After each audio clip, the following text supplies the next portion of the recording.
नमस्ते दोस्तों। तो कैसे हैं आप लोग। आज का वीडियो का मेन टॉपिक है मेंस एग्ज़ाम को, मतलब मेंस एग्ज़ाम लेके, चाहे वो आपका स्ट्रेटजी हो या फिर जो भी हो। आई ऑलरेडी टोल्ड यू, मेरे लास्ट वीडियो में मैंने बताया था आपको, मैं अपना मेंस एग्ज़ाम, आपके जो आने वाले मेंस एग्ज़ाम होने वाला है उसके बारे में कुछ स्ट्रेटजी लेके कुछ वीडियो बनाऊँगा। वीडियो ज़्यादा लंबा नहीं होगा, छोटा ही होगा, तो आप लोग अच्छे से ध्यान से सुनिएगा। देखिए, अभी हाल ही में आरआरबीपीओ मेंस का मतलब मेंस हो चुका है। अभी रिसेंटली जो मेंस आने वाला है उस पर आपका आईबीपीएस का मेंस होगा, देन आपका SBI PO as well as clerical दोनों का मेंस होने वाला है। एंड आने वाले जो भी एग्ज़ाम्स होगा सबके लिए वो बेनिफिशियल होगा।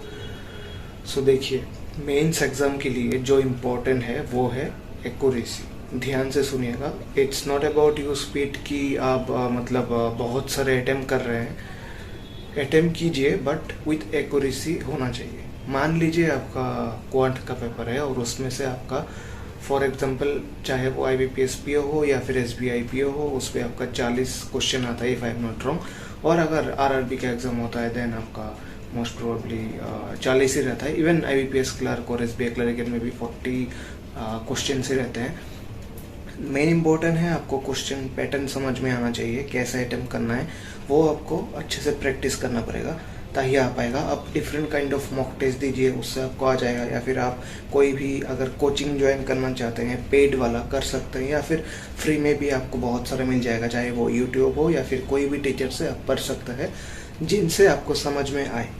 अब क्वांट का बात करूं तो देखिए, अगर आपको ऐसा लगा पेपर देख के कि मेरे से बस 4-5 ही क्वेश्चंस बन रहे हैं, तो फिर अच्छा है, 4-5 ही बनाइए।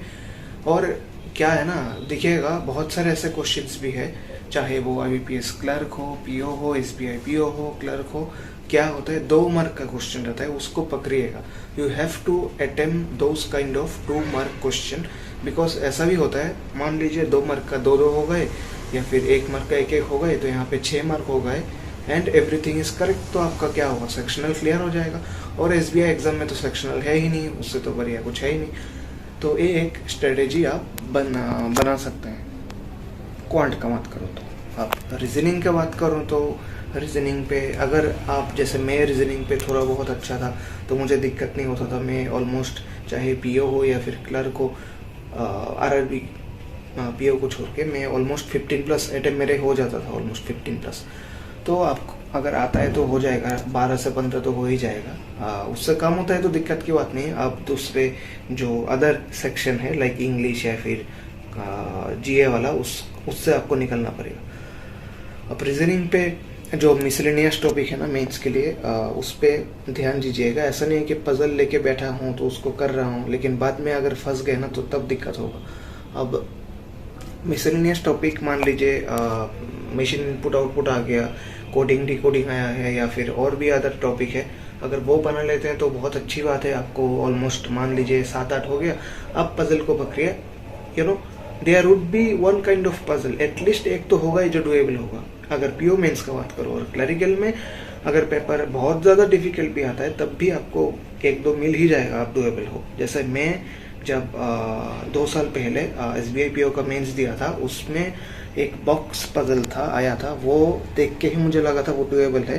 बट मैं क्या गलती किया, जिसके लिए मेरा नहीं निकला था पेपर, वो पजल लेके मैं 3 to 6 मतलब क्या बोलते हैं इसको, 6 बार इसको ट्राई किया, लेकिन बाद में आंसर नहीं आया। मतलब वो आया नहीं, ऑलमोस्ट 15 से 20 मिनट उस पर वेस्ट किया और फिर आंसर तो आया ही नहीं। फिर बाद में समझ गया था मेरा नहीं निकलेगा। उसके ऊपर करंट अफेयर्स मतलब जीए भी बहुत थोड़ा बहुत हाई लेवल लगा था।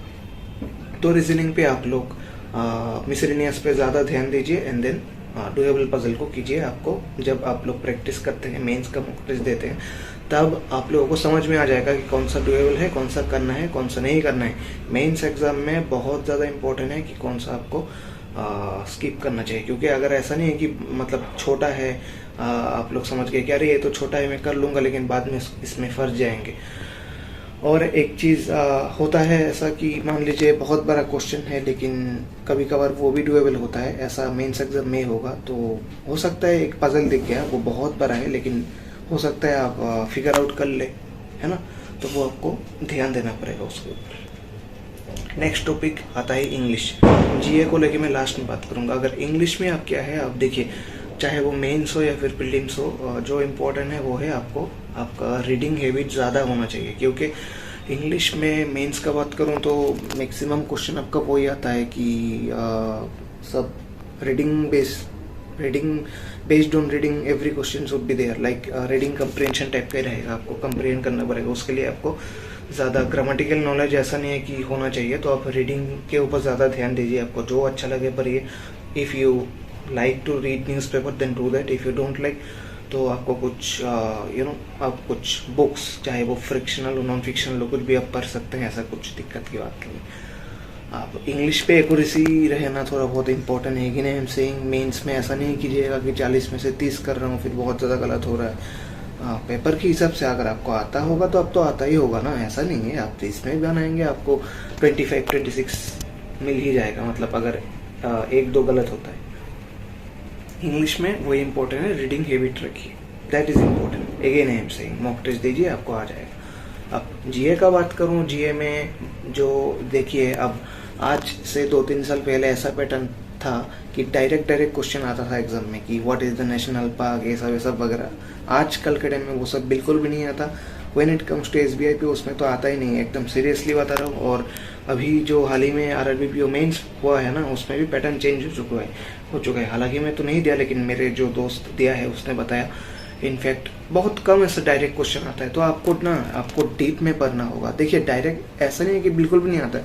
जो बैंकिंग का करंट अफेयर्स होता है ना, जैसे मान लीजिए कोई भी मतलब एसबीआई किसी के साथ टाई अप किया है, या फिर कोई भी एक क्या बोलते हैं, कोई एक दूसरे फंड किसी और एक कंपनी के साथ टाई अप हुआ, या फिर गवर्नमेंट ऑफ इंडिया का कोई नया स्कीम आ जाए, तो वो सब आ सकता है ना। आपको उसके ऊपर ध्यान देना पड़ेगा कि क्या है क्या नहीं है, ठीक है। तो वो जो करंट न्यूज़ है ना, तो उसके ऊपर ध्यान दीजिएगा, और बैंकिंग करंट अफेयर्स अच्छे से पढ़िएगा। अब फाइनेंशियल का बात करूँ, अगर आप एसबीआई पीओ मेंस देने वाले हैं तो आपको थोड़ा बहुत फाइनेंशियल नॉलेज होना चाहिए। आप इकोनॉमिक का बात करें, इकोनॉमिकल आपको अगर टाइम मिलता है तो पढ़ के जाइए, otherwise you can skip, it depends. तो जो मेन मुद्दा है जीए का, वो है आपको बहुत डीपली पढ़ना पड़ेगा। और एज वेल एज थोड़ा बहुत जो छोटा मोटा न्यूज़ भी रहता है ना अंदर में, मान लीजिए अंदर कोई एक रेशियो दिख गया, या फिर बैंक का कुछ परसेंटेज दिया हुआ है, वो अगर पॉसिबल हो तभी देखिए। आप देख पाते हैं तो अच्छा है, आप लोग अच्छे से तैयारी करके जाइए। और अगर नहीं देख पाते हैं तो एग्जाम में अगर ऐसा क्वेश्चन आता है तो स्किप करना पड़ेगा, क्या कर पाएंगे। लेकिन जो आंसर करिएगा उसको ध्यान से कीजिएगा। अगेन आई एम सेइंग, क्योंकि जीए ऐसा नहीं है कि मैं जो तुक्का मार रहा हूँ वो सही हो जाएगा। GA means what, current affairs means what. अब जो लगाएंगे आपको पता होगा तभी आंसर मार्क कीजिएगा ना। ऐसा तो नहीं है कि नहीं पता फिर मार्क कर रहा हूँ, चाहे वो हो जाए या नहीं हो जाए। हाँ, 1-2 क्वेश्चन में ऐसा कर सकते हैं, like option eliminating method, but ऐसा नहीं है कि हर क्वेश्चन में कर रहा हूँ। आप लोग कर सकते हैं, बट तभी कीजिएगा। आपको अगर 3 ऑप्शन एलिमिनेट हो गए और लास्ट एक ऑप्शन को आपको लग रहा है, then you can do that. But ऐसा नहीं कि बहुत सारे क्वेश्चन पे कर रहा हूँ। So the main moral strategy is don't follow anyone strategy, okay, make your own strategy. This is very very important, क्योंकि आप जो स्टूडेंट है ना, आप जो कैंडिडेट है, जो एग्जाम देने वाले हैं, आपको खुद को पता होगा कि मैं किस तरह का क्वेश्चन आइटम करूँगा, कौन सा मतलब टाइप का मैं स्टूडेंट हूँ। हो सकता है मुझे क्वांट अच्छा आता हो तो मैं क्वांट ज़्यादा करूँगा, हो सकता है मुझे इंग्लिश में मैं थोड़ा वीक हूँ तो मैं बाकी सब्जेक्ट्स के ऊपर ध्यान दूंगा। और सबसे one of the most important thing in SBI exam when it comes to PO and clerk, वो है इस पे सेक्शनल कट ऑफ है ही नहीं, तो आपका तो बढ़िया और कुछ है ही नहीं, बस एकदम फार किया है एग्जाम में जाके। ऐसा नहीं है कि 0 लाए कोई भी सेक्शन पे, बट अगर बहुत कम भी आता है, मान लीजिए 1 आ गया, तो कोई दिक्कत नहीं है, बाकी सब्जेक्ट से निकल जाएंगे। लेकिन when it comes to IBPS exam, चाहे वो IBPS PO clerk, RRB PO clerk, sectional cut off रहता है इंडिविजुअल सब्जेक्ट्स का, तो वो थोड़ा ध्यान देना पड़ेगा।